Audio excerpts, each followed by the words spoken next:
One ingredient that you'll find everywhere in Norway is stockfish. Now, it doesn't look like much, but it's a really important part of the Norwegian diet. And it's dried on big wooden racks in the cold Arctic wind, and this is what you get. Now, they've been making this like this for 1,000 years. And although it doesn't look like much now, what happens is you place this stockfish in water and it rehydrates. In fact, you do need to rehydrate this for a good couple of weeks. So after it's been rehydrated in water, you need to cook it in some milk. And I've flavoured this milk with some garlic and lots of bay leaves. I love the flavour of bay leaves. And have a look at the fillet.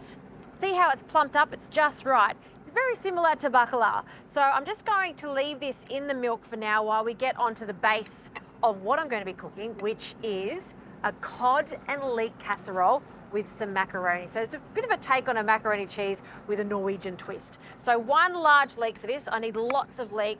And I'm going to cut this straight down the center, and then we're just going to chop that up. Okay, the leeks are going to impart a really nice sweet flavor to this, and we want to cook them in some butter until they're quite soft. And you want the light and white part bit, and some of the dark is okay. All right, a few knobs of butter goes into a casserole pan. And we'll just let that melt away, and in with the leek.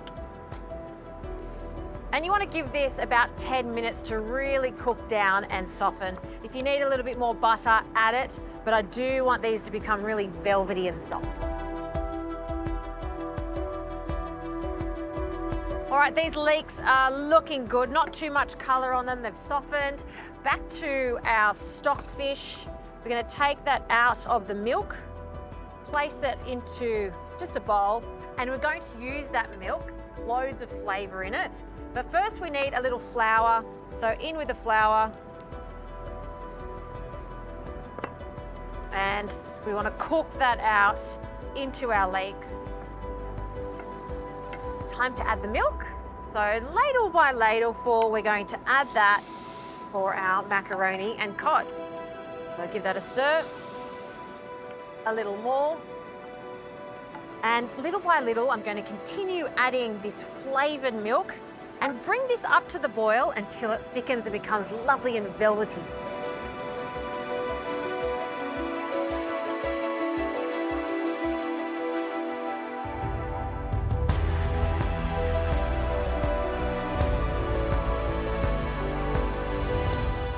This is lovely and thick, so seasoning, pinch of salt, if it doesn't fly away, and some freshly cracked pepper.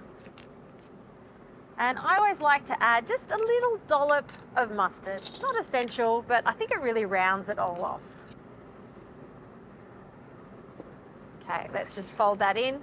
And for the macaroni, I've just cooked it al dente. Super important not to overcook it. So we're just going to add that to our sauce. And we're going to fold this in. I've left the fish to the very last minute because I don't want to flake it up too much. I just still want some chunks in it. Look at that beautiful fish. You would never know that that's come from dried fish, and it's still got loads of flavour in it. So flake that in. Nice big chunks. That beautiful fish. And then now we can just fold that in. And look at this gorgeous cheese. This is an Alpine cheese, so it's quite mild and it's fantastic for this. So it's not going to overpower the fish. I'm just going to grate that in. Okay, to that, the zest of some lemon, just to freshen the whole thing up because it is quite rich after all. And one last little fold, and this is good to go. Just pile it up. And if you like, you could put some fresh breadcrumbs on this, some extra cheese, and then place it under a grill. But what I've done is pre-fried my breadcrumbs. So I'll place it on there. You really want that textural contrast. So some breadcrumbs, we'll sprinkle that on top.